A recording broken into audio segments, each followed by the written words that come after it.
tayo ay managsiawit ng magagandang himig dahil sa pag-ibig ng si Kristo'y isilay.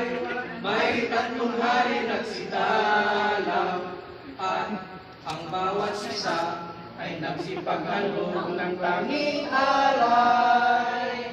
Bagong taon ay magbagong buhay ng lumigaya ang ating bayan. Tayo'y magsikap upang makamtan natin ang kasaganaan. Tayo'y magagsiawit habang ang mundo'y tahimik. Ang araw ay sumapit nang sang natulog ng langit. Tayo ay magmahalan at isunod ang gintong aral. At magbuhat ngayon kahit hindi Pasko ay magbigaya.